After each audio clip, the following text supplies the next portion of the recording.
Hello hello hello hello hello hello and welcome back. सभी future doctors को मेरा नमस्कार।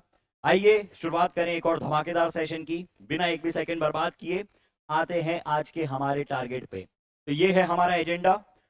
पूरा डिस्कशन करेंगे, क्वेश्चंस के फॉर्म में कॉन्सेप्ट को रिवाइज करेंगे और कोई इधर उधर की बात नहीं करेंगे, क्योंकि हमारा टारगेट है ये है हमारा टारगेट। और मैंने पहले ही दिन कह दिया था आपको कि ये टारगेट हो सकता है आपको आज बड़ा दिख रहा हो, लेकिन एक महीना अगर आपने दे दिया तो ये बहुत ही नॉमिनल सी बात है, ये मेरी गारंटी है। चलिए करते हैं शुरुआत।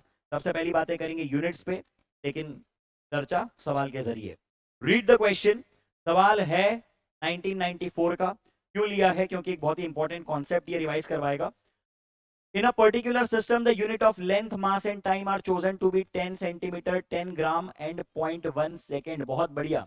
The unit of force in this system will be, एक सेट ऑफ यूनिट को किसी दूसरे सिस्टम में कन्वर्ट करना है। सबसे पहले तो सर फोर्स क्या होता है? बेटा फोर्स को आप लिख सकते हैं मास टाइम्स ऑफ एक्सेलरेशन। ठीक है, तो सर इसकी यूनिट्स क्या होती हैं? मास को आप लिख दीजिए केजी, एक्सेलरेशन को लिख दीजिए मीटर पर सेकेंड स्क्वायर। अब आपको इसे एक दूसरे सिस्टम में कन्वर्ट करना है, जिसके लिए आपको यूनिट्स दी हुई हैं। कैसे करें? क्या रूल होता है, क्या लॉ होता है? बहुत ही बेसिक सी बात पढ़ी थी हमने। हमने ये पढ़ा था कि रिप्रेजेंट किसी भी क्वांटिटी को करने के लिए चाहिए होती है न्यूमेरिकल वैल्यू और चाहिए होती है उसकी यूनिट, और इनका प्रोडक्ट जो होता है वो रहता है कांस्टेंट। क्या मतलब है सर इस बात का? जैसे अगर मुझे मास रिप्रेजेंट करना है तो मैं लिखूंगा 2 kg, है ना? 2 is the numerical value and kg is the unit. तो यदि मैं इसको एक छोटी यूनिट में कन्वर्ट करूंगा तो अपने आप ये न्यूमेरिकल वैल्यू बढ़ जाएगी। हाँ या ना? क्यों? क्योंकि 1 kg को आप लिख दोगे 1000 ग्राम। बस यही फंडा लगाना है। तो आइए लगाते हैं। ये फंडा जब हमने यहां पे लगाया तो हमने कहा कि जो नई सेट ऑफ यूनिट है उसमें केजी को आप क्या लिखोगे? केजी के बदले आप लिखोगे 10 ग्राम, लिख दो। केजी के बदले आप लिखोगे 10 ग्राम और ग्राम को कन्वर्ट कर दो केजी में, 1/1000 केजी लिख दिया मैंने। ठीक है, यहां लिख दिया मैंने की। बहुत बढ़िया। मीटर की जगह लिखा है 10 सेंटीमीटर, तो 10 सेंटीमीटर, 1 सेंटीमीटर इज 1/100 मीटर, ये लिख दिया मीटर। और सेकंड के बदले लिखा है 0.1, डिवाइड में है 0.1 सेकंड का स्क्वायर, तो ऊपर मल्टीप्लाई हो गया 100। ठीक है, तो ये आ गया सेकंड स्क्वायर। इसको जरा सॉल्व कीजिए, इसको जरा सॉल्व कीजिए। कितना बनता है ये? यहां पे से 1 2 3 4, 1 2 3 4, मतलब जो नई यूनिट है उसमें फोर्स की वैल्यू 1/10 है पुरानी से। तो आप लोग डायरेक्टली आंसर क्या जज कर लेंगे? आप लोग डायरेक्टली आंसर क्या जज कर लेंगे? आप लोग आंसर बता देंगे। देखो जरा ऑप्शंस में से कौन सा मैच हो रहा है। ये मैच हो रहा है। ये जो नई यूनिट है उसमें पुरानी वाली से 1/10 वैल्यू है, मतलब नई यूनिट इज 0.1 न्यूटन। चलिए तेज रफ्तार में अगले कॉन्सेप्ट पे आ रहे हैं। अगला कॉन्सेप्ट है आपके सामने ये सवाल देने का उद्देश्य क्या है? यूनिट ऑफ थर्मल कंडक्टिविटी, एक बहुत ही इंपॉर्टेंट कॉन्सेप्ट आपको रिवाइज करवाना है इसके जरिए, जो है रेट ऑफ हीट ट्रांसफर का। हमको मालूम है कि यदि एक कंडक्टर है तो इसमें किस रेट पे हीट एंटर कर रहा है, किस रेट पे एनर्जी एंटर कर रही है, वो किन बातों पे डिपेंड करती है? क्यू डॉट, जिसको हम लिखते हैं Q/T, वो किन बातों पे डिपेंड करती है? वो डिपेंड करती है एरिया पे, वो डिपेंड करती है टेम्परेचर डिफरेंस पे, और वो इन्वर्सली डिपेंड करती है लेंथ पे। तो यदि प्रोपोर्शनैलिटी हटेगी तो कांस्टेंट आएगा। K A delta T by delta X लिख दो या एल कह दो। तो यहां से हम के की यूनिट्स पता कर सकते हैं क्या? बिल्कुल सर, बिल्कुल पता कर सकते हैं। क्यू क्या होता है? क्यू होता है जूल, और जूल पर सेकंड होता है वॉट, तो इसको मैं लिख रहा हूं वॉट। लेंथ मल्टीप्लाई होगी यहाँ पे मीटर, एरिया डिवाइड होगा यहाँ पे मीटर स्क्वेयर और केल्विन। तो ये आ गई के की यूनिट्स। क्या आ गई के की यूनिट्स? वॉट पर मीटर पर केल्विन। तो आंसर है आपके सामने सी। क्या आंसर आया मेरे भाई आपके सामने? सी आंसर आया है। ठीक है, वॉट पर मीटर पर केल्विन। अगला सवाल आपके सामने है ये। क्या कहता है सवाल? रीड कर लीजिए। 1 minute equal to how many radian? अब ये भी एक इंटरेस्टिंग बात है। फंडा लिख देते हैं पहले साइड में, एक साइड पूरा फंडा लिख देते हैं। बात क्या है? बात ऐसी है कि हम लोग 1 मिनट को कितना डिग्री लिखते हैं, या 1 डिग्री को कितना मिनट लिखते हैं। ये बहुत ही इंटरेस्टिंग बात है। हमको कन्वर्ट करना है 1 मिनट को रेडियन में, 1 मिनट को रेडियन में। सबसे पहले तो डिग्री और रेडियन का कन्वर्जन हमको पता है क्या? बिल्कुल पता है सर। क्या? पाई रेडियन को हम लोग लिखते हैं 180 डिग्री, है ना? वर्ड्स में भी लिख देता हूं, DEGRE। तो 1 डिग्री को आप लिख सकते हैं, 1 डिग्री को आप लिख सकते हैं पाई बाय 180 रेडियन, बिल्कुल लिख सकते हैं। एक बात तो ये आ गई काम की हमारे सामने। और दूसरी बात क्या है? दूसरी बात काम की ये है कि 1 मिनट, 1 मिनट को आप डिग्री में कैसे कन्वर्ट करते? 1 degree, 1 degree equals to 60 minute. ठीक है, लिख देता हूं शब्दों में 60 minute, and 1 minute equal to 60 second. बस ये दो बातें अगर आपको पता है तो आपका काम हो गया। अब आप लोग यहां पे से क्या कन्वर्ट करना चाह रहे हैं? आप 1 मिनट को कन्वर्ट करना चाह रहे हैं रेडियन में। तो क्यों ना 1 मिनट को डिग्री में कन्वर्ट कर दिया जाए। 1 मिनट को आप लिख देंगे 1/60 डिग्री, और फिर 1 डिग्री को लिख देंगे पाई बाय 180, 1 डिग्री को लिख देंगे पाई बाय 180, 1 डिग्री को लिख देंगे पाई बाय 180 रेडियन। ठीक है, 1 डिग्री को लिख देंगे पाई बाय 180 रेडियन। ठीक, तो ये आपके सामने आ गया रिजल्ट, मिनट का कन्वर्जन रेडियन में। इसको जरा सॉल्व करेंगे आप लोग तो आंसर मैच होगा, नियरली 2.91 इंटू 10⁻⁻4। ठीक है, चाहे तो डायरेक्टली भी याद रख सकते हैं एक्सप्रेशन, क्योंकि पूछा जा चुका है सवाल, 2020 में लेटेस्ट सवाल है, पता होनी चाहिए जानकारी। चलिए, तो उम्मीद करता हूँ कि ये बात बिल्कुल क्लियर है। साइड में हट रहा हूँ, देख लो। और आइए बातों को बढ़ा देते हैं आगे। अगला सवाल आपके सामने है, ये रीड कीजिए जरा सवाल को, क्या कहता है। 2004 का सवाल है। The unit of permittivity of free space, क्या याद आना चाहिए सबसे पहले हमको? ये पढ़ते ही सबसे पहले हमको कूलम्स लॉ याद आना चाहिए, जो क्या कहता है? जो ये कहता है कि F equals to 1/4 pi epsilon naught Q1 Q2 divided by R square. तो यहां से हमको यूनिट पता करनी है इस एप्सिलॉन नॉट। तो एप्सिलॉन नॉट को आप क्या लिख देंगे? एप्सिलॉन नॉट को आप लिख देंगे Q1 Q2 divided by R square, और 4 सीधा डिवीजन में आ जाएगा। मतलब डायरेक्टली मुझको दिख रहा है coulomb square divided by newton और मीटर स्क्वायर। ठीक है, अब ऐसा कोई सा ऑप्शन है क्या? Coulomb square divided by newton metre square. तो ये सी ऑप्शन दिख रहा है मेरे भाई, सी ऑप्शन दिख रहा है हमको, coulomb square divided by newton metre square. चलिए, अगला सवाल आपके सामने है, ये पढ़िए जरा सवाल को। 2002 का सवाल है। The value of Planck's constant in SI unit. अब प्लैंक्स कांस्टेंट में जिसको इसमें कंफ्यूजन है उसका तो गया, क्योंकि कैलकुलेट तो कर नहीं सकते। ये सवाल क्यों दिया? ये इसलिए दिया क्योंकि पहले डायरेक्टली कांस्टेंट्स भी पूछ लेते थे, आजकल देते हैं वैल्यू, लेकिन कल क्या होगा हमें पता नहीं, इसलिए हमें याद होने चाहिए। तो डायरेक्टली इसमें समय बर्बाद किए बिना मैं टिक कर रहा हूँ डी, और मैं ये उम्मीद करता हूँ कि आपको याद रहती हैं ऐसी चीजें, और याद रखना जरूरी है। अगला सवाल आपके सामने, अगला कॉन्सेप्ट आपके सामने आ रहा है, error in measurement and significant figure. अब सबसे पहले थोड़ी सी बात मैं करना चाहूंगा एरर पे, ज्यादा समय नहीं लूंगा, बिल्कुल शॉर्ट कॉन्सेप्ट में बताऊंगा, उसके बाद सीधे सवाल। एरर सबसे पहले क्या होता है? जैसे मान लीजिए कि आप किसी चीज की रीडिंग ले रहे हैं, है ना? सुनना जरा, मात्र 3 मिनट में मैं निपटाऊंगा पूरा थ्योरी।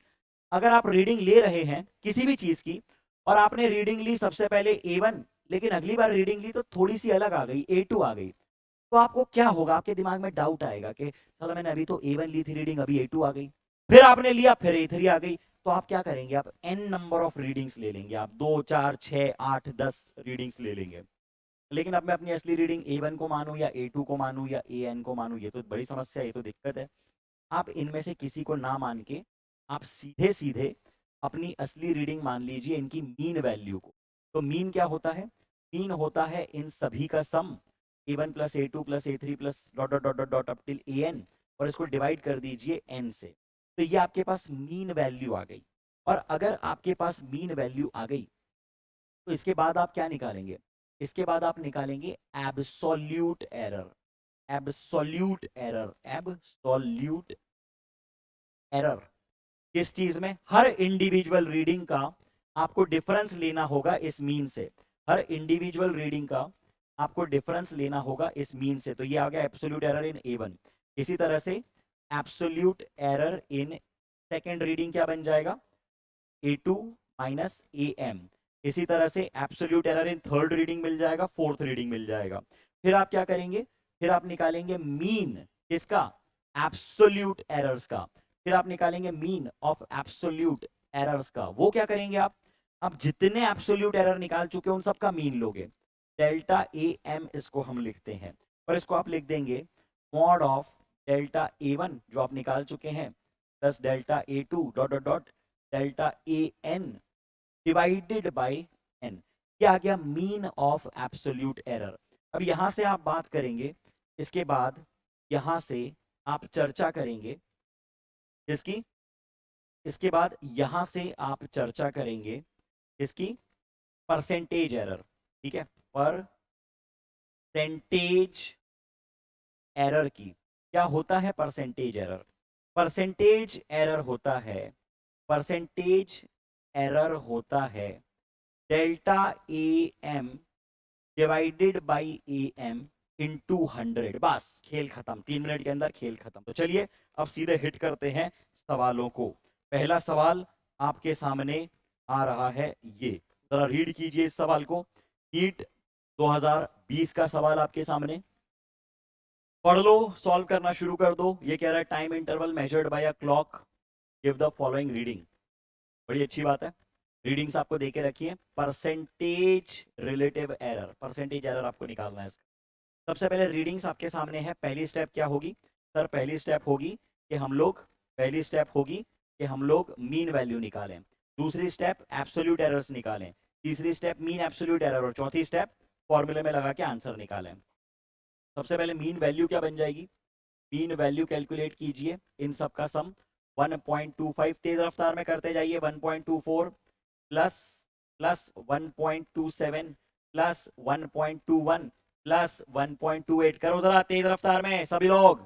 डिवाइडेड बाई 5, 1 2 3 4 5, कितना आता है ये कैलकुलेट करो। ये बन जाएगा 7 4 11 12 8 10, ये कितना बन गया, ये बन गया नियरली 10। हाँ जी, ये आपके सामने आ जाएगा 12/5, है ना। तो 1.25, 1.25 आएगी मीन वैल्यू, करके देख लो। इसके बाद आपको निकालना है एब्सोल्यूट एरर्स। तो डेल्टा A1 निकालो, डेल्टा A1 यानी mod of A1 minus AM, mod of A1 minus AM, कितना आ गया ये आ गया 0। कितना आ गया ये आ गया 0, बहुत बेहतरीन। इसके बाद निकालिए mod of A2 minus A1 AM, कितना बन जाएगा ये 1.24 माइनस 1.25, क्या बन गया ये बन गया 0.01। ठीक है, 0.01। इसी तरह से डेल्टा A3 डायरेक्टली मैं लिख रहा हूं, इन दोनों का डिफरेंस 0.02। इसके बाद डेल्टा A4 कितना बन जाएगा ये 0.04, 0.04। डेल्टा A5 कितना बन जाएगा ये, इन दोनों का डिफरेंस 0.03। तो इनका सम कितना बन जाएगा, 1 और 3 4 4 8 और 2 10/5, यानी ये कितना बन रहा है, डेल्टा A मीन कितना बन जाएगा, डायरेक्टली दिख रहा है मीन एब्सोल्यूट एरर बन जाएगा इन सब का सम डिवाइडेड बाय 5, यानी आने वाला है 2.02। अब आपको निकालना है परसेंटेज एरर, आपको निकालना है परसेंटेज एरर। तो वो क्या बन जाएगा, वो बन जाएगा, वो बन जाएगा mean absolute error 0.02 divided by the mean value into 100। ये कितना आ जाएगा, ये आ जाएगा कितना, ये आ जाएगा, इसको कैलकुलेट करें जरा। ये बन जाएगा, ये गया गया गया, तो 2 डिवाइडेड बाय 1.25 नियरली कितना आएगा, ये 1 पॉइंट समथिंग ये आएगा। तो ऐसा ऑप्शन सिर्फ एक दिख रहा है ना, मतलब 1.6 के लगभग दिख रहा है मुझको डायरेक्टली। आप एग्जैक्ट करके देख लेना कैलकुलेट, ठीक है। तो आंसर इतना ही आना चाहिए। चलिए, तो हम लोगों ने कर लिया सवाल पूरा का पूरा आपके सामने सॉल्व किया है। कुछ कहीं से रट के नहीं आया हूँ पहले से, तुरंत सामने सॉल्व कर रहा हूँ। कोई गलती हो जाए तो कमेंट सेक्शन में मुझे बता देना कि सर ये कैलकुलेशन मिस्टेक हो गई है, ठीक है। क्योंकि मैं मानता हूँ कि मैं भी ह्यूमन बीइंग हूँ, मैं भी हो सकता है कोई गलती कर दूँ, ठीक है। चलिए तो नीट 2021 का सवाल आपके सामने है, जरा रीड कर लीजिए सवाल को तेज रफ्तार में सभी लोग, क्विक। अच्छा सवाल है, मजेदार है, पढ़ते हैं इसको। स्क्रू गॉज का सवाल है, क्या कहता है सवाल? सवाल कहता है screw gauge gives the following reading when used to measure the diameter of a wire. Main scale reading 0 mm, circular scale division circular scale reading 52 और 1 mm मेन स्केल की करस्पॉन्ड करती है 100 divisions on the circular scale. इस statement का क्या मतलब है? इस स्टेटमेंट का के दो मतलब हैं। ये आपको बाय डिफॉल्ट उसने लीस्ट काउंट दे दिया, उसने कह दिया कि मेन स्केल की 1 mm 100 डिवीजन सर्कुलर स्केल के बराबर है। जब सर्कुलर स्केल को तुम, ये मान लो सर्कुलर स्केल है, इसको पूरा घुमा देते हो तो कितना आगे बढ़ जाते हो मेन स्केल पे? 1 mm। ये क्या होता है? यही तो पिच होती है। पिच क्या होता है? पिच का मतलब होता है कि सर्कुलर स्केल पे 360 घुमाने में, एक कंप्लीट रोटेशन में कितना लीनियर डिस्टेंस मिल रहा है। जैसे बॉटल को देखो, अगर मैं इस बॉटल को 360 घुमा देता हूँ तो कितनी हाइट तक ये चढ़ जाता है, कितनी हाइट तक ये चढ़ जाता है। ठीक है, तो पिच आपको मिल गई कितनी? पिच आपको मिल गई 1 millimetre. Number of divisions on circular scale आपको मिल गए 100। लीस्ट काउंट का फॉर्मूला आपको बहुत अच्छी तरह से मालूम है, क्या होता है? ये होता है pitch divided by number of divisions on circular scale. तो ये आ जाएगा कितना? ये आ जाएगा 1/100। ठीक है, कितना आ जाएगा ये आ जाएगा आपके सामने 1/100। बहुत बढ़िया। अब इसके अलावा आपको क्या दे के रखा है? इसके अलावा आपको मेन स्केल रीडिंग दे के रखी है। मेन स्केल रीडिंग आपको दे के रखी है कितनी? 0 mm। सर्कुलर स्केल रीडिंग दे के रखी है 52। अब आपको निकालना है रीडिंग, यानी थिकनेस ऑफ द डायमीटर। तो वो कितनी बन जाएगी? वो बन जाएगी main scale reading plus circular scale reading into least count, यानी कि 0 प्लस 52/100। आंसर कितना आ जाएगा? आंसर कितना आ जाएगा? 0.52। आंसर कितना आ जाएगा? 0.52। लेकिन ये किस में निकाला है आपने? लेकिन ये किस में निकाला है? यूनिट क्या है यहाँ पे? यहाँ पे यूनिट है mm, है ना। लीस्ट काउंट आपका किस में आया है? mm में आया है। रीडिंग भी किस में आएगी आपकी? mm में आएगी। तो 0.52 mm लिख दो, रीडिंग को 0.52 mm लिख दो, या तो 0.052 सेंटीमीटर लिख दो। आंसर आ गया है कितना? आंसर आ गया है डी। आंसर आ गया है डी। ठीक है, इतनी बात नोट कर लो, हट रहा हूं साइड में। अच्छा सवाल था। चलिए तो इसी बात पे आते हैं अगले सवाल पे। अगला सवाल आपके सामने है, ये जरा रीड कीजिए। क्या हो रहा है? ये रहा अगला सवाल, जरा रीड कर लीजिए क्या कहता है सवाल। The screw gauge has least count of 0.01 mm and there are 50 divisions in its circular scale. The pitch of the screw gauge, directly आपको क्या देके रखा हुआ है? लीस्ट काउंट देके रखा हुआ है। 2020 का बड़ा ही आसान सवाल है ये। इतना इजी सवाल क्यों पूछ लिया नीट ने? नंबर ऑफ डिविजन्स आपको देके रखे हैं 50, आपसे पूछा है पिच, तो आपको पता है कि लीस्ट काउंट क्या होता है? ये होता है pitch divided by the number of divisions on circular scale. तो आंसर आपका आ जाएगा 0.01 इंटू 50, यानी कि यानी कि यानी कि 0.5 mm, 0.5 mm। This is the answer in front of you. Let's take the discussion ahead. अगला सवाल आ चुका है आपके सामने, पढ़ो जरा। Taking into account the significant figures, taking into account the significant figures, what is the value of that quantity? उस क्वांटिटी की वैल्यू निकालनी है। फिर से 2020 का सवाल है, इजी सवाल है। आप लोग बहुत लकी हो गए अगर आपसे इतने सवाल पूछ लिए जाएं। ये फ्री हिट है। ठीक है, देखो यहाँ पे कितने कितने सिग्निफिकेंट फिगर्स हैं डेसिमल के बाद? 2 सिग्निफिकेंट फिगर्स हैं डेसिमल के बाद। यहाँ पे अगर गिना जाए ये दोनों 0 सिग्निफिकेंट नहीं है, ये दोनों 9 सिग्निफिकेंट हैं। ये सिग्निफिकेंट नहीं है, ये सिग्निफिकेंट है। तो यहाँ पे भी 2 सिग्निफिकेंट फिगर्स हैं डेसिमल के बाद। तो आंसर में 2 ही सिग्निफिकेंट फिगर्स होने चाहिए डेसिमल के बाद। तो ऐसा कौन सा ऑप्शन है? देख के ही हमको पता चल रहा है ऐसा कौन सा ऑप्शन। ऑप्शन तो इसमें 2 हैं, तो कैलकुलेट कर लेते हैं। ठीक है, कैलकुलेट कर लेते हैं। इसकी एग्जैक्ट वैल्यू निकालिए आप लोग। 9.99 आगे लिख दो, तो 0 माइनस 0.009।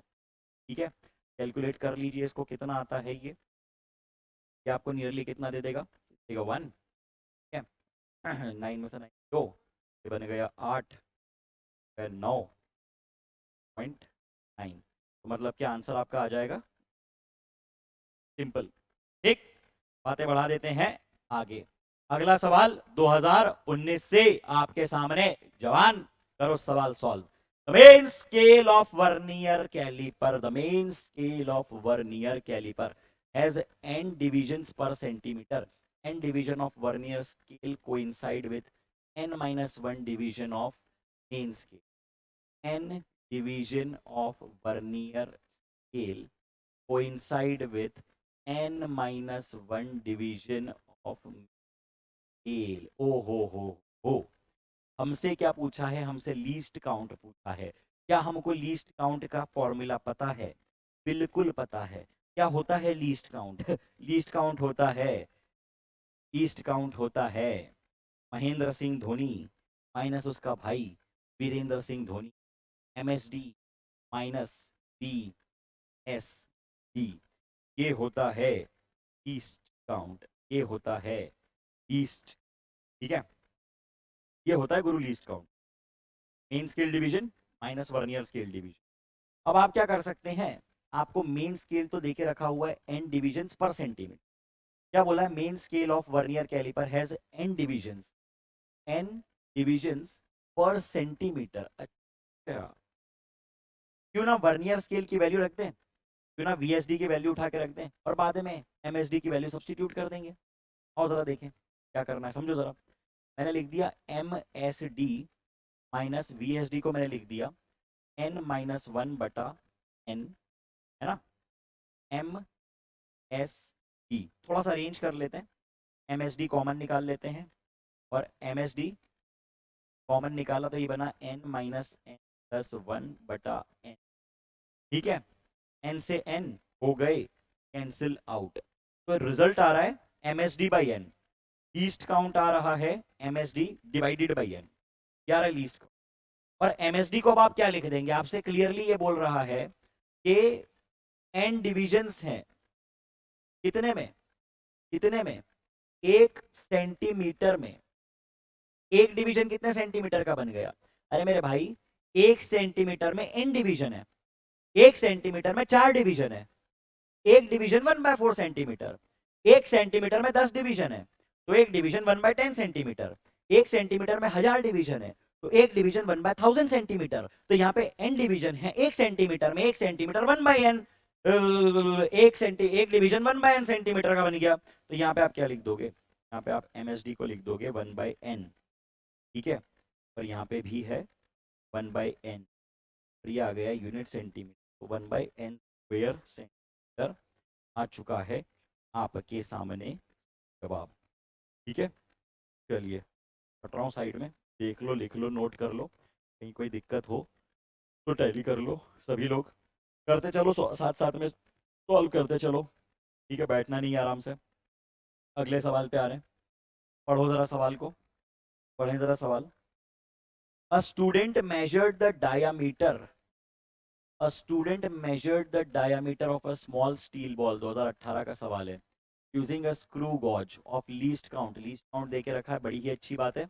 इंपॉर्टेंट इंफॉर्मेशन को सवाल पढ़ते समय डायरेक्टली हाईलाइट करते जाया करो। The main scale reading is 5 centimetre and zero of the circular scale, देखो जीरो एरर देके रखा है, coincides with 25 divisions above the reference level if the screw gauge has a zero error of minus का 0.004 centimetre, then the correct diameter of the ball.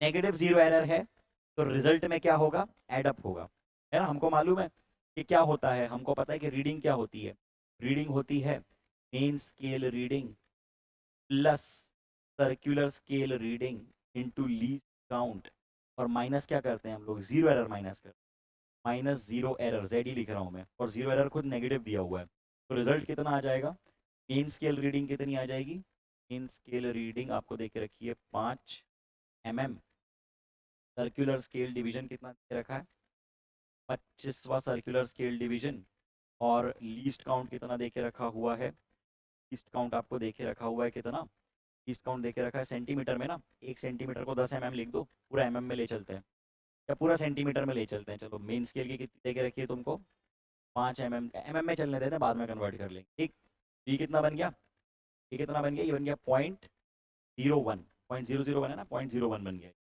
0.01 यानी 1/100।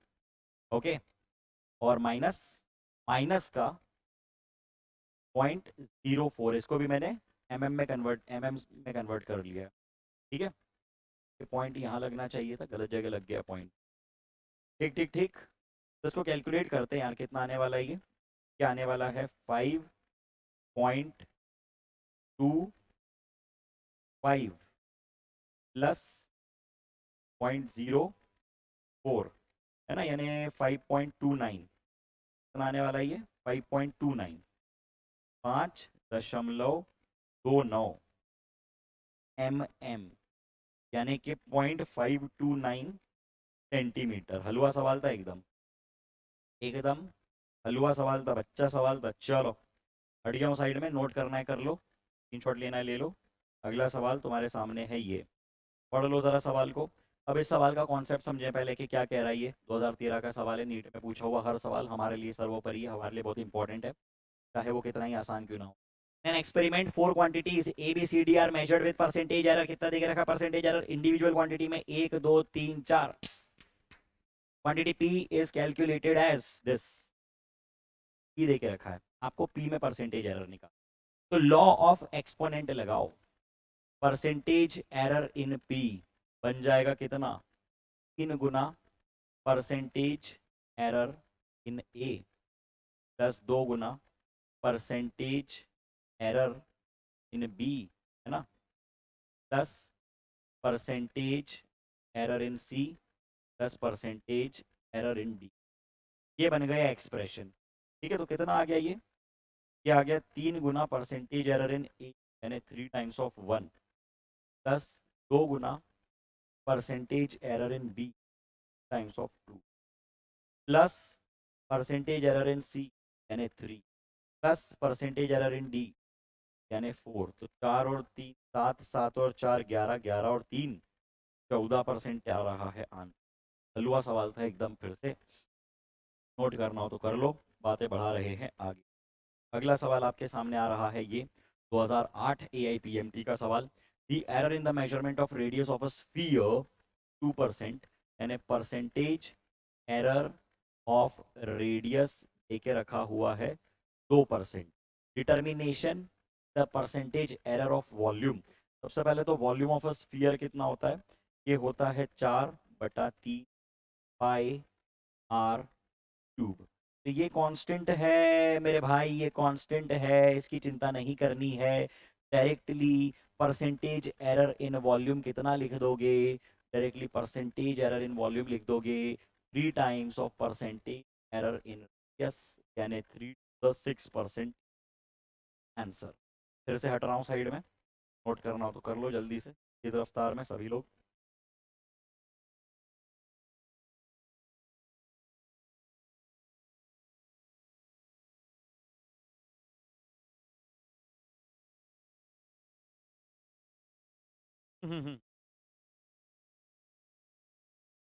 Density of a cube is measured by measuring its mass and length of its sides. If the maximum error in the measurement of mass and length are 4% and 3% respectively, the maximum error in the measurement of density. Density क्या होती है, density होती है mass upon volume. बड़ी अच्छी बात है। आप क्या मेजर कर रहे हो, आप एक क्यूब मेजर कर रहे, आप एक क्यूब मेजर कर रहे हो। अब आपको लेंथ, क्यूब की तो सारे लेंथ बराबर होते हैं, A B C, A into B into H, सारे L into B into H, L B H सब बराबर है। तो क्यूब का वॉल्यूम आप डायरेक्टली कितना लिखते हैं, क्यूब का वॉल्यूम आप डायरेक्टली लिखते हैं ए क्यूब। अब आपको क्या बोल के रखा हुआ है, आपको निकालना है maximum error in measurement of density. तो क्या मैं ये लिख सकता हूँ, nothing but m by a cube या एल क्यूब, कुछ भी लिख दो। तो percentage error in the measurement of density is percentage error in the measurement of mass plus 3 times the percentage error in measurement of length लिख दो या a लिख दो, कोई फर्क पड़ता है। ठीक है, तो ये कितना बन गया, ये बन गया, ये कितना है, अरे मास का कितना देके रखा है यार, 4% प्लस 3 टाइम्स ऑफ लेंथ का कितना देके रखा है, 3%, ये 9, 9 और 4 13, 13। ठीक है, आसान था। और इसमें एक प्लस माइनस लगा देंगे तो ज़्यादा लॉजिकल बनेगा। ऑप्शंस में प्लस माइनस भी होने चाहिए, है ना, क्योंकि ज़्यादा भी हो सकता है, कम भी हो सकता है। चलो चलो चलो चलो चलो, बातें बढ़ाते हैं आगे। अगला सवाल आपके सामने आ रहा है, ये पढ़ लो जरा सवाल। क्या बोल रहा है ये बोल रहा है कि the percentage error in the measurement of mass and speed are 2% and 3%, error in kinetic energy. हलवा सवाल है, फिर भी कर देता हूँ सॉल्व। चलो डायरेक्टली क्या बता दोगे, percentage error of kinetic energy कितना बन जाएगा, काइनेटिक एनर्जी होती है हाफ एम वी स्क्वायर, तो मैं डायरेक्टली लिख रहा हूँ, ये बन जाएगा percentage error of mass plus v square है, वी स्क्वायर, और स्पीड का आपको देके रखा है percentage error 3, 2 times of percentage error of velocity. ठीक है, 2 times the percentage error of velocity. चलो बहुत बढ़िया, कितना बन गया, ये क्या बन गया, ये बन गया परसेंटेज एरर ऑफ मास यानी 2% plus 2 times of percentage error of velocity 3%। 6 और 2 8, 8 इज द आंसर। क्लियर, बातें बढ़ा दें आगे, आते हैं अगले फंडे पे, जो कि है डायमेंशन। डायमेंशन बेसिकली क्या है, किसी भी क्वांटिटी को रिप्रेजेंट करने के लिए हमें चाहिए होते हैं कुछ सिंबल्स, और ये एक तरह से हमारी लाइफ सेविंग स्किल है। अगर आपको डायमेंशंस बहुत अच्छे से पता है, आप किसी भी सवाल को कर सकते हो। शॉर्ट में एक बार जस्ट ब्रीफिंग कर रहा हूँ और फिर सीधे सवाल करेंगे। अगर मुझको बात करनी है एनर्जी की, तो एनर्जी के लिए हम यूनिट क्या लिखते हैं, हम यूनिट लिखते हैं केजी मीटर स्क्वायर पर सेकेंड स्क्वायर, यानी कि जूल। अब यदि मुझको इतना सब नहीं लिखना है, मुझे सिंबल्स के फॉर्म में बात करना है ताकि मेरी यूनिट कन्वर्जन आसान बने, तो मैं मास की जगह पे लिख दूंगा m, लेंथ की जगह पे लिख दूंगा L, और टाइम की जगह पे लिख दूंगा T, और इसको डाल दूंगा एक डब्बे में। ये रिप्रेजेंटेशन कहलाता है डायमेंशंस, डायमेंशनल एनालिसिस। अब यहाँ पे एक बहुत ही महत्वपूर्ण बात हम समझते हैं, principal of homogeneity, principal of homogeneity, जो बहुत ही सरल सी बात करता है कि इंसान की शादी इंसान से होगी, हाथी की शादी हाथी से होगी, बंदर की शादी बंदर से होगी। अब इस बात का क्या मतलब है, इस बात का मतलब ये है कि you can add, subtract or equate, add, subtract or equate only those quantities which are dimensionally, which are dimensionally, which are dimensionally same। जो dimensionally same quantities होती हैं, आप सिर्फ उन्हीं quantities को add, subtract या equate कर सकते हो। अर्थात कि अगर मैंने लिखा a equals to b plus c minus d, तो जो डायमेंशंस ए के होंगे वही बी के होने चाहिए, वही सी के होने चाहिए, वही डी के होने चाहिए। अब एक बात और ध्यान रख लेना कि trigonometric functions, trigonometric functions, logarithmic functions, exponential functions, ये सभी होते हैं डायमेंशनलेस, ये सभी होते हैं डायमेंशनलेस। कभी आपने साइन के अंदर कोई यूनिट नहीं देखा होगा। फॉर एग्जाम्पल, आपने कभी साइन के अंदर, आपने कभी साइन के अंदर 2 kg नहीं देखा होगा, साइन के अंदर 2 सेकेंड नहीं देखा होगा, साइन के अंदर 2 मीटर नहीं देखा होगा। तो साइन, लॉग, टेन, ये सभी होते हैं डायमेंशनलेस क्वांटिटीज। चलिए, इतनी बातें काफी थी, अब सीधे हम लोग हिट करेंगे क्वालिटी क्वेश्चंस। तो आते हैं सवाल पे, बेहतरीन सवाल, नीट 2021 का सवाल है। पढ़ लो जरा, एक घूंट पानी पी लूं, जल्दी जल्दी जल्दी, आप लोग करते चलो।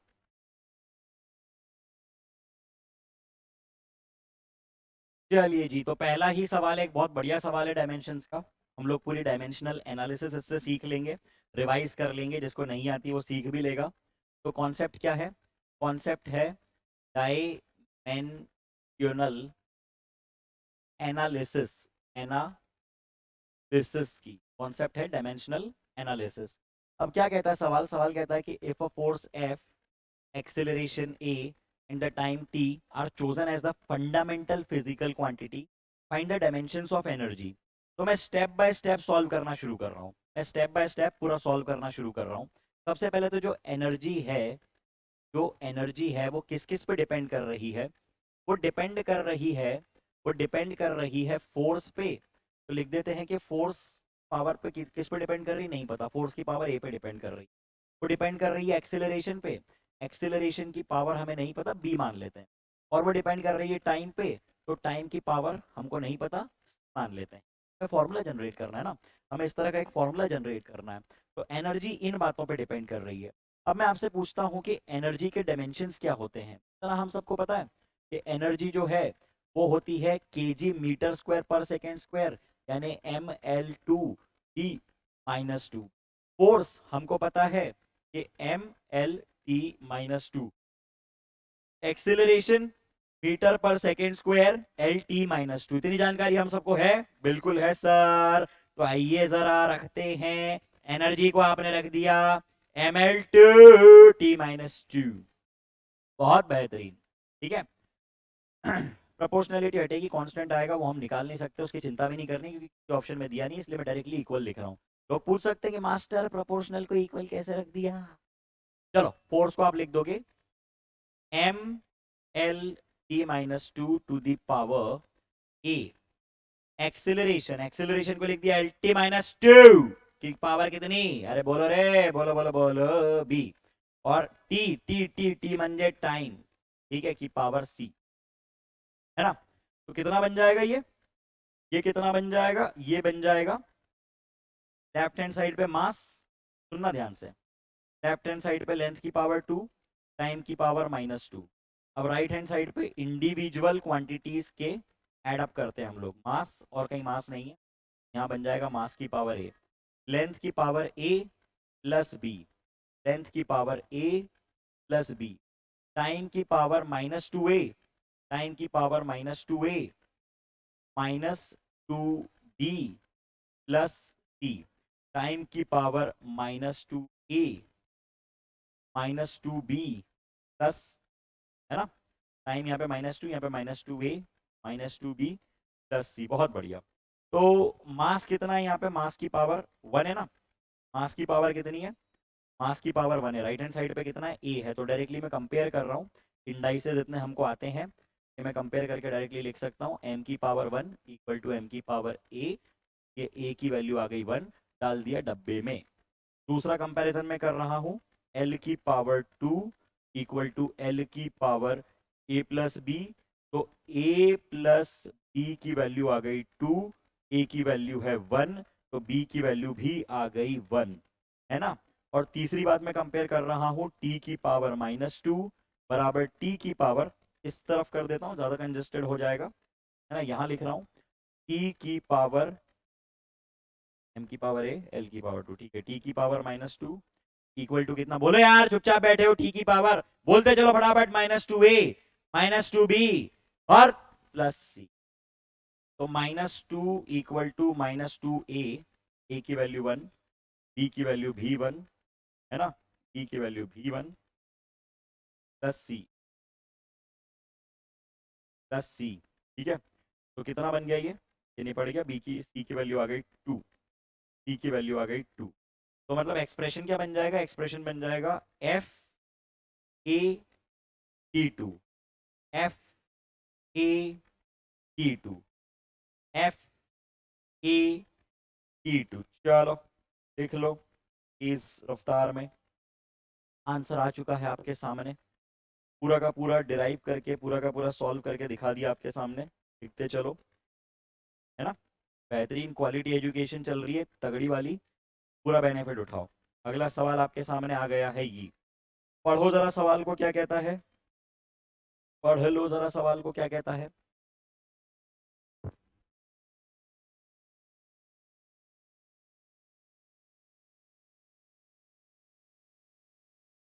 हेलो हेलो हेलो, हाँ, क्या कहता है सवाल, E and G represent the energy and gravitational constant, तो इनके डायमेंशन आपको निकालने हैं। चलो ठीक है, एनर्जी के बारे में तो हमको पता है कि एनर्जी के डायमेंशंस होते हैं कितने, mL/T-2, और जी कैसे निकालें हम लोग, जी के बारे में क्या करें हम लोग, जी के बारे में क्या कहें, जी कैसे निकाल सकते हैं, इधर ध्यान से हम लोग लिखते हैं F equals to three times of m1 m2 divided by are square.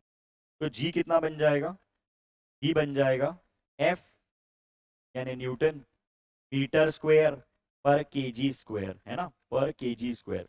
तो जी के डायमेंशंस क्या बन जाएंगे, M L T minus two into L two यानी M L three T minus two, और नीचे एम टू है तो M minus one L three T minus two. अभी डायमेंशन उठा के रखेंगे हम इधर, ई डिवाइडेड बाई जी कितना बन जाएगा, ई तो लिख दिया आपने और जी को लिख दो M minus one L three T minus two. तो क्या बन जाएंगे dimensions, E T cancel out हो गया, गया ना, बिल्कुल गया। और ये कितना बन गया, ये बन गया एम टू, ये बन गया एम टू, और ये बन गया एल माइनस वन, और टी जीरो।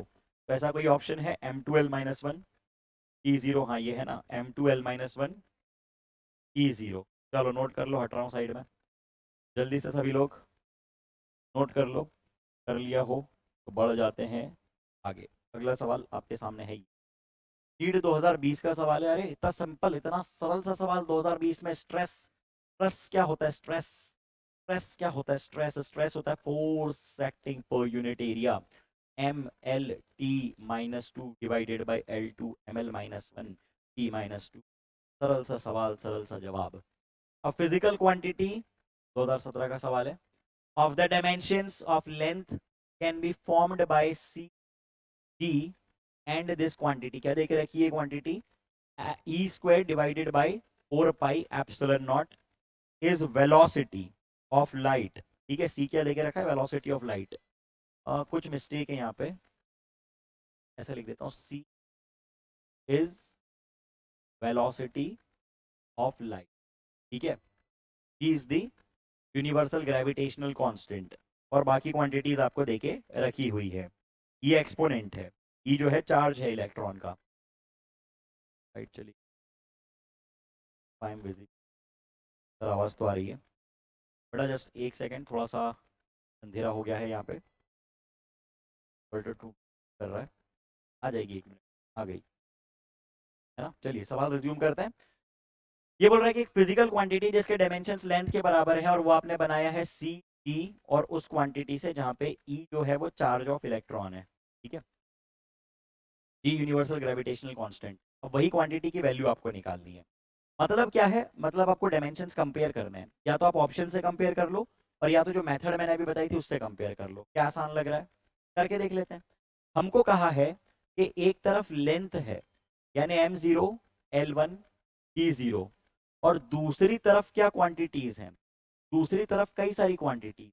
कौन कौन सी क्वांटिटी, एक तरफ क्वांटिटी है स्पीड ऑफ लाइट, ठीक है, एक तरफ क्वांटिटी है जी यूनिवर्सल ग्रेविटेशनल कांस्टेंट, और एक तरफ क्वांटिटी है ई स्क्वायर यानी charge divided by four pi epsilon not. अब ये होता क्या है, जिसको ये पता है कि ये होता क्या है उसके लिए तो सवाल कुछ भी नहीं है। क्या होता है ये सवाल, ये होता है फोर्स। ये क्या है, ये फोर्स है, K Q one Q two by are square. अगर आप इसमें आर स्क्वायर मल्टीप्लाई कर दो तो ये फोर्स बन गया ना। तो इसी क्वांटिटी को, इस ही क्वांटिटी को, इस ही क्वांटिटी को E square divided by four pi epsilon not को आप लिख सकते हैं फोर्स इंटू मीटर स्क्वायर यानी न्यूटन इंटू मीटर स्क्वायर, ऐसे भी लिख सकते हैं। ठीक है, तो चलिए आइए जरा समझें बात को, है ना। अब आपने इसके बना दिए डायमेंशंस, आपने निकाल लिए डायमेंशंस हर इंडिविजुअल क्वांटिटी के। ये क्या बन गया, इसकी अगर मैं डायमेंशंस की बात करूं तो ये क्वांटिटी क्या बन गई, ये बन गई M L three T minus to.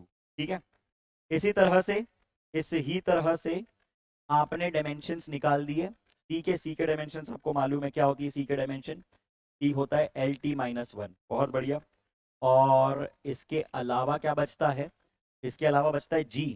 जी के डायमेंशन आप अभी बता ही चुके थे, जी के डायमेंशन आप बता चुके थे, क्या होता है G, F equal to G M one M two by are square. तो ये कितना बन जाएगा, newton, newton into metre square by K G square. ठीक है, यहाँ पे लिख देते हैं, सारे डायमेंशंस लिख देते हैं। टी के डायमेंशंस आपने लिख दिए कितने, M L three T minus two divided by M two, यानी M minus one L three T minus two. अब ये सारे डायमेंशंस क्योंकि आप बता चुके हैं, एक दो तीन, ये सभी डायमेंशंस आप बता चुके हैं, तो एक सरल ऑप्शन ये लग रहा है कि इतनी लंबी प्रोसीजर फॉलो करने के बदले क्यों ना हम डायरेक्टली ऑप्शन से चूज करें, क्यों ना हम लोग डायरेक्टली ऑप्शन से चूज करें। हमको क्या चाहिए, हमको चाहिए लेंथ। अब आप ऑप्शंस देखिए, इनमें से कौन सा ऐसा ऑप्शन है जो कि लेंथ दे सकता है, इनमें से कौन सा ऐसा ऑप्शन हमको लग रहा है जो कि लेंथ दे सकता है। तो एक बार चेक किया जाए, ए को कितना बन रहा है, ए 1/c² यानी 1/मीटर/सेकेंड, 1/मीटर/सेकेंड, L T minus one into जी।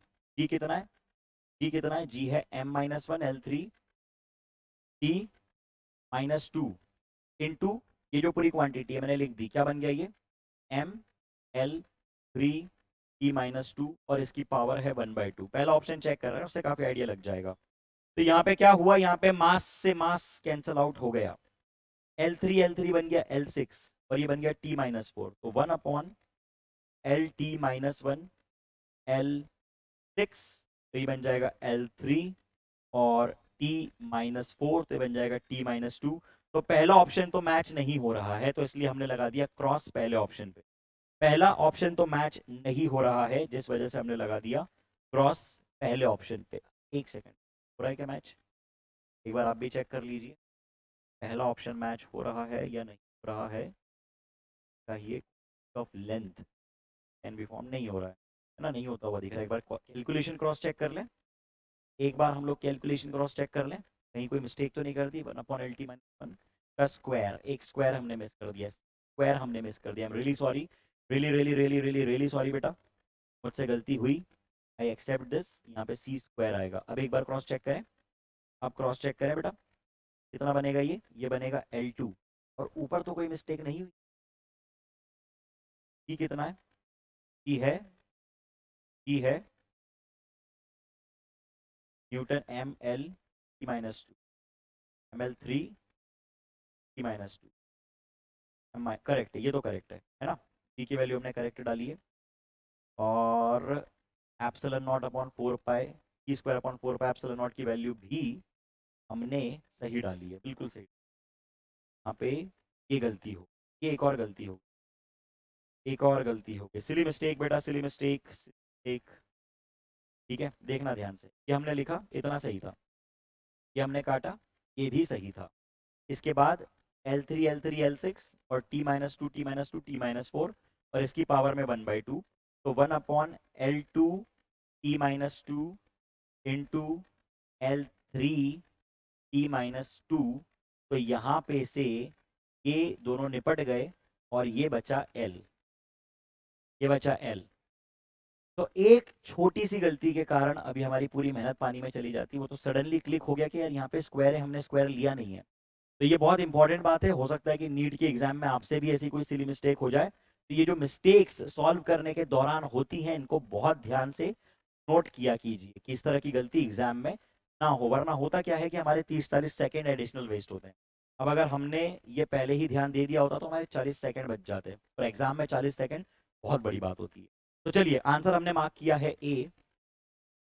अगला सवाल आपके सामने है, ये पढ़ो जरा सवाल को, क्या कहता है ये कहता है कि force F, velocity V and time T are taken as the fundamental units in the dimensions of mass in terms of this, क्या बन जाएगा, लिख देते हैं।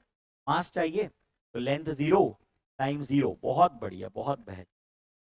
किस किस पे डिपेंड कर रहा है, फोर्स पे डिपेंड कर रहा है, फोर्स की पावर A। और किस पे डिपेंड कर रहा है, वेलोसिटी पे डिपेंड कर रहा है, वेलोसिटी की पावर B। और किस पे डिपेंड कर रहा है, टाइम पे डिपेंड कर रहा है, टाइम की, ठीक है। डायमेंशंस रखते हैं उठा के, लेफ्ट हैंड पे आपने लिखा ML T, राइट हैंड पे आपने लिख दिया F कितना है ML T-2, पावर कितनी है A। वेलोसिटी कितनी लिख दी LT-1, पावर कितनी है B। टाइम कितना लिख दिया T, पावर कितनी है C। बहुत बेहतरीन। लेफ्ट हैंड साइड पे मास कितना है, तेज रफ्तार में करते चलो 1। राइट हैंड साइड पे कितना है A, तो A कितना आ गया, A की वैल्यू आ गई 1। ओके, लेफ्ट हैंड साइड पे L की वैल्यू 0, राइट हैंड साइड पे L की वैल्यू कितनी ए प्लस बी। तो डायरेक्टली मैं लिख रहा हूँ ए प्लस बी बराबर 0, तो बी की वैल्यू -1।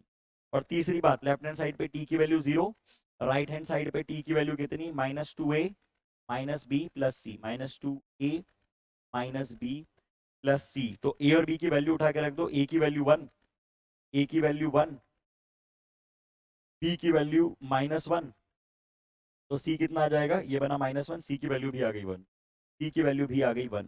तो फॉर्मूला क्या आ गया, एफ, फॉर्मूला क्या आ गया, F we -1 T1, F1 V-1 T1, यानी कि आंसर आ रहा है आपके सामने डी। सही जवाब आपके सामने आ रहा है क्या, सही जवाब आपके सामने आ रहा है डी। क्लियर है सभी लोग?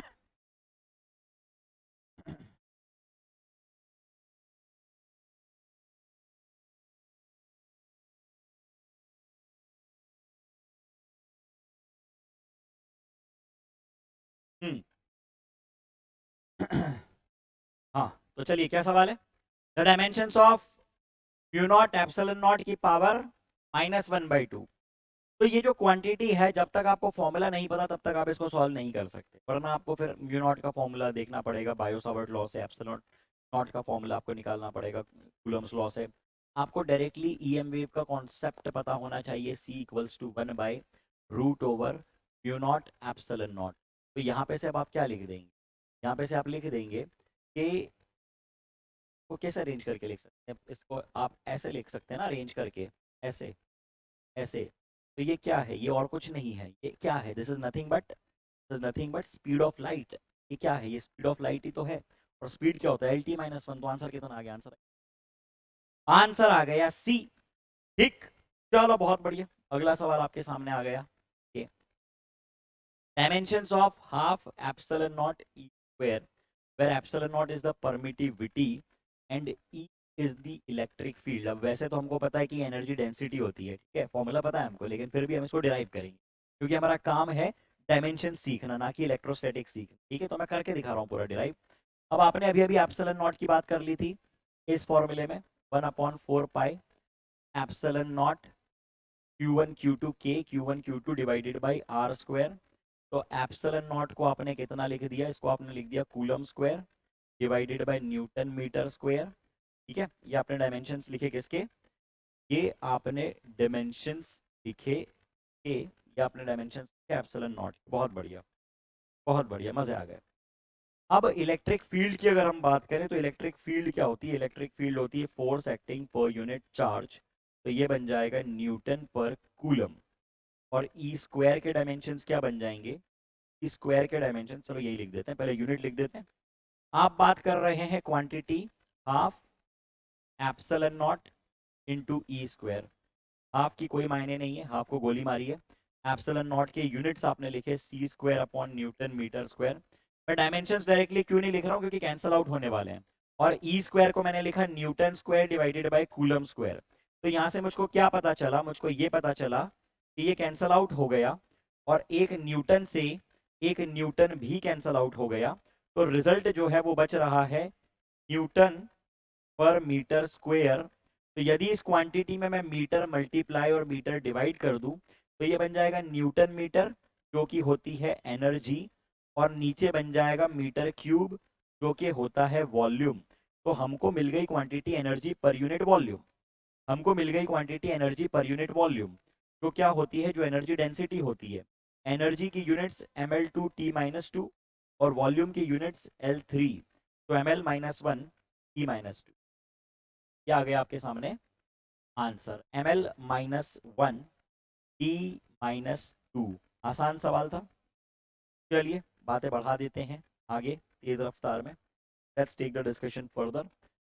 Dimensions of resistance in an electrical circuit in terms of dimensions of mass, length and time and of current is going to be। अब आपको रेजिस्टेंस चाहिए, है ना, थोड़ा अनोखा सवाल है, 2007 में पूछा गया है। रेजिस्टेंस आपको चाहिए किस किस के टर्म्स में, मास, लेंथ, टाइम और करंट। ठीक, रेजिस्टेंस होता क्या है मेरे भाई? रेजिस्टेंस होता क्या है? रेजिस्टेंस अपने आप में क्या होता है? रेजिस्टेंस होता है R equals to V by I. V क्या होता है? पोटेंशियल। और पोटेंशियल क्या होता है? पोटेंशियल होता है work done per unit charge. Work done per unit charge. और करंट क्या होता है? करंट होता है चार्ज पर यूनिट टाइम। बहुत बढ़िया, है ना? तो V को आप क्या लिख सकते हैं? V को आप लिख सकते हैं ml two t minus two divided by coulomb. Coulomb को हम लिखते हैं 80 और डिवाइडेड बाय करंट। करंट को हम डायरेक्टली लिख देंगे A। करंट को हम डायरेक्टली लिख देंगे A for ampere.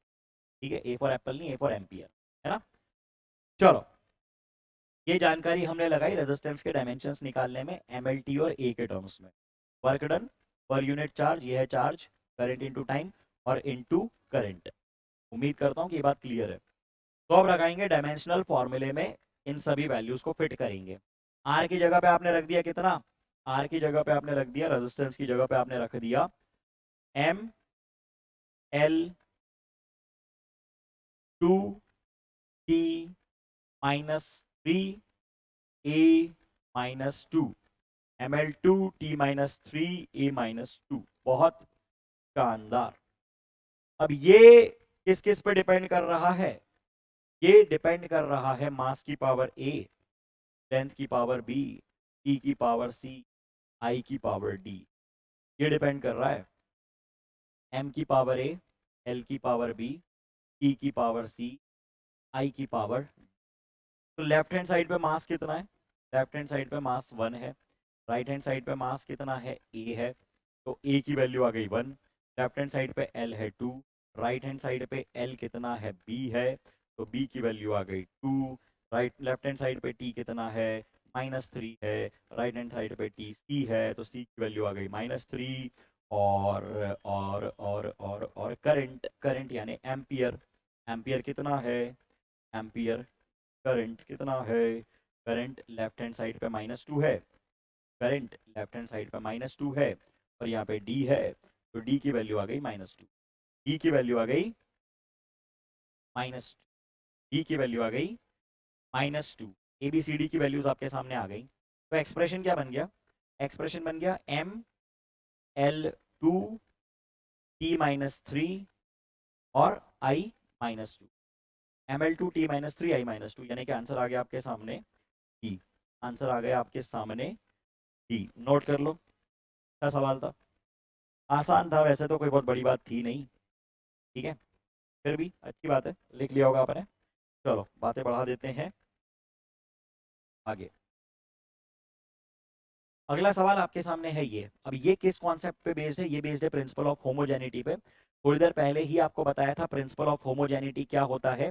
Principal of homogeneity कहता है कि आप सिर्फ उन क्वांटिटीज को ऐड सब्ट्रैक्ट एक वेट कर सकते हो जो डायमेंशनली सेम है। मतलब इंसान की शादी इंसान से, गधे की शादी गधे से। तो आपने लिख दिया V इक्वल्स टू, तो किससे करनी है? 80। क्या बात कर, नीट के बाद? चलो नीट के बाद सारी बातें T प्लस C। बहुत बढ़िया। V equal to 80 plus B upon T plus C। आपको क्या निकालना है? आपको निकालना है डायमेंशंस A B और C के। A B और C के डायमेंशंस आपको निकालने हैं। तो सबसे पहले C के डायमेंशंस बता दो। C में T को ऐड अप कर रहे हो तो C के डायमेंशन T के बराबर होने चाहिए। तो आपने लिख दिया C के डायमेंशंस हैं T, M0 L0 T। दूसरी बात कि 80 में आप ये पूरी क्वांटिटी को ऐड कर रहे हो और V से इक्वेट कर रहे हो। तो 80 जो है, 80 जो है ये V के बराबर होना चाहिए, यानी A के डायमेंशंस V बाई T होने चाहिए, यानी A के डायमेंशंस LT-2 होने चाहिए। बहुत बढ़िया, बहुत शानदार, मजा आ गया। ये T और ये LT-2, बहुत बढ़िया। अब आपको निकालना क्या है? आपने A निकाल लिया, C, अब आपको B निकालना है। तो आप लिख देंगे B divided by T plus C। ये बराबर होना चाहिए वेलोसिटी के, और वेलोसिटी LT-1 होता है। तो ये तो पूरा C, ये तो पूरा T है T। तो B कितना बन जाएगा? B बन जाएगा V इंटू टी, यानी LT-1 इंटू टी। ठीक है, इंटू टी। तो ये कितना बन गया? ये बन गया एल। आंसर आपका क्या आ गया, ए बी सी के लिए, ए के लिए L T minus two, A के लिए L T minus two, B के लिए एल और सी के लिए टी। तो ये आ गया आपका ए। ओ ओ ओ बॉटल गिर, आज ज्यादा फेंकने के चक्कर में बॉटल गिर गई, तो कोई बात नहीं। ये आंसर आपके सामने आ चुका है। अगला सवाल आपके सामने आ रहा है, ये पढ़ो जरा सवाल को क्या कहता है। सवाल कहता है कि the ratio of the dimensions of Planck's constant and the moment of inertia. Planck's constant के लिए फॉर्मूला हमको पता होना चाहिए, equal to h times of nu. तो एच को आप लिख देंगे डिवाइडेड बाय न्यू। अब ई होती है एनर्जी, एनर्जी होती है जूल में, फ्रीक्वेंसी होती है पर सेकेंड, तो आंसर आ गया जूल इंटू सेकेंड। आंसर आ गया जूल इंटू सेकेंड। आंसर आ गया जूल इंटू सेकेंड। और मोमेंट ऑफ इनर्शिया क्या होता है, मोमेंट ऑफ इनर्शिया क्या होता है, मोमेंट ऑफ इनर्शिया को आप लिखते हैं एम आर स्क्वेयर। ठीक है, एम आर स्क्वेयर। तो एम को आपने लिख दिया कितना, के जी, आर स्क्वायर को लिख दिया मीटर स्क्वायर।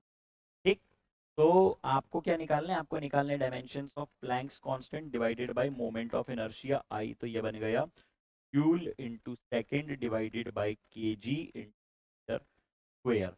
अब ये किसके बराबर होता है, थोड़ा तोड़ते हैं इसको। जूल को आपने कितना लिख दिया, जूल को आपने लिख दिया M L T, M L two T minus two into T divided by M, और ये एल टू।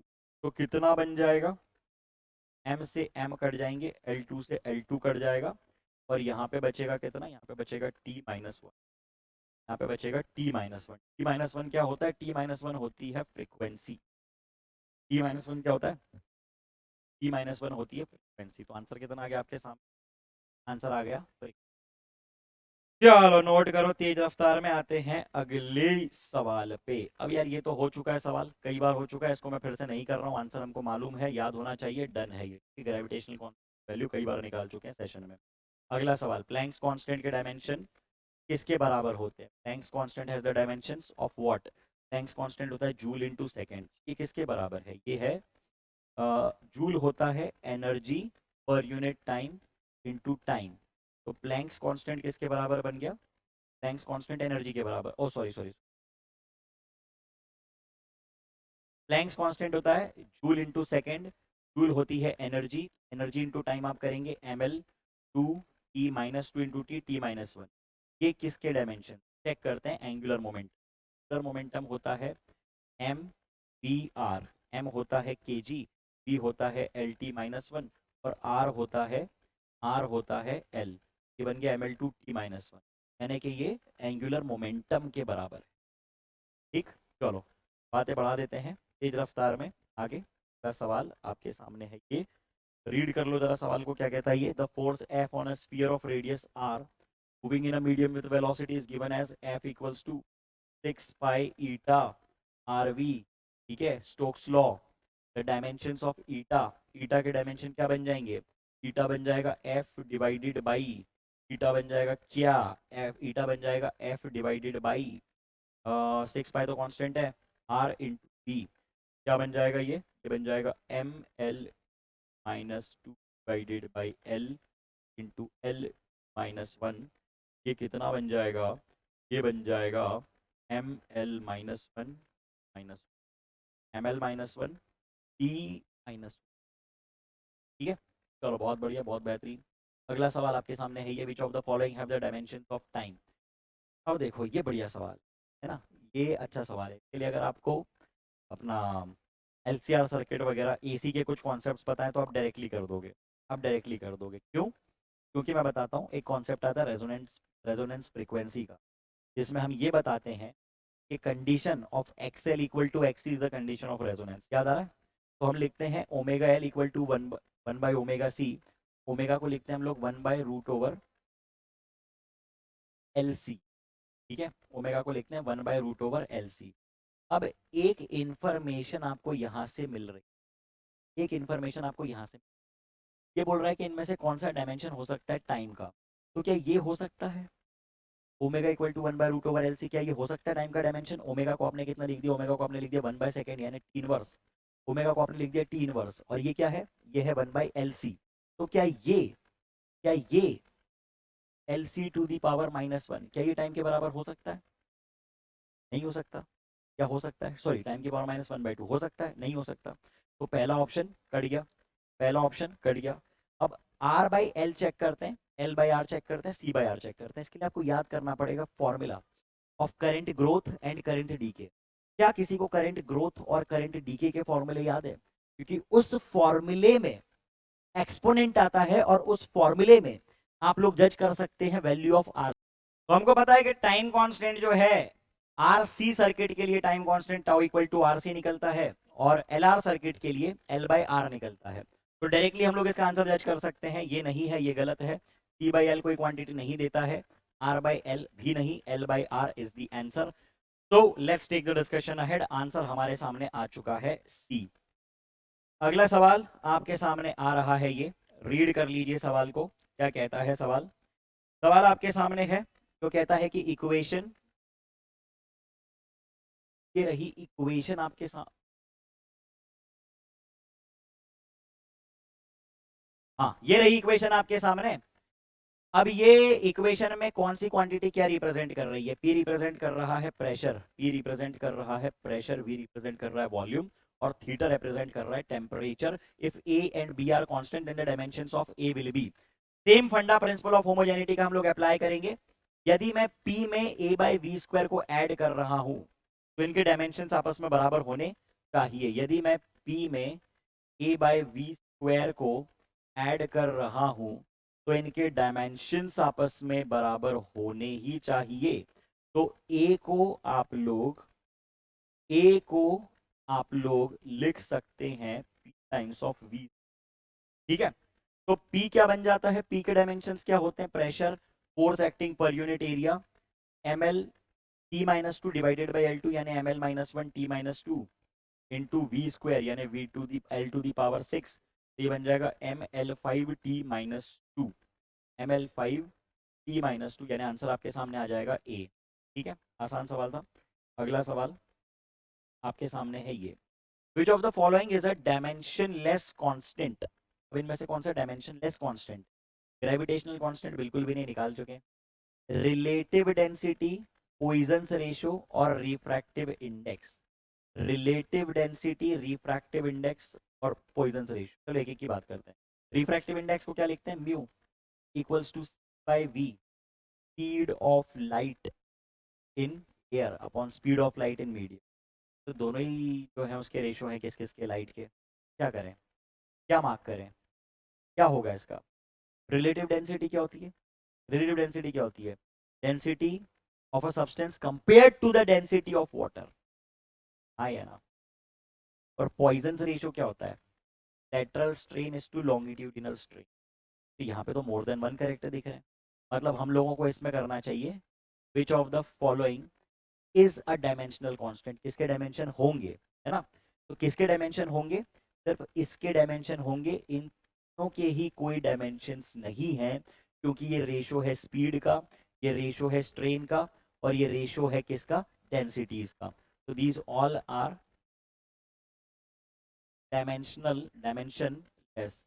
अच्छा, उसने डायमेंशनल कांस्टेंट पूछा है, मैंने बाय डिफॉल्ट डायमेंशन लेस पढ़ लिया था, है ना? इसलिए मैं सोच रहा हूँ कि तीनों डायमेंशनल है, फिर पढ़ा अच्छा हाँ डायमेंशन ही पूछा। This is the answer. Okay, let's take the discussion further. अगला सवाल आपके सामने है, ये पढ़ो जरा सवाल को।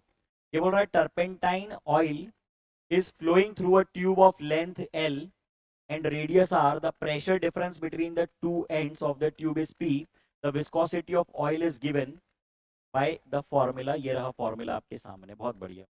V is the viscosity of oil at a distance x from the axis of the tube. The dimensions of eta. eta के dimension निकाल लें, कोई बड़ी बात नहीं है, चलो निकाल लेते हैं। eta के dimensions बन जाएंगे, प्रेशर होता है m L-1 T2, है ना?